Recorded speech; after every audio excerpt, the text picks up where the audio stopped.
Өз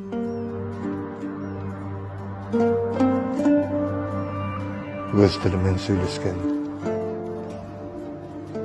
өз тілімен жазған жұрттың ұлттығы еш уақытта адамы құрылмай жоғалмайды.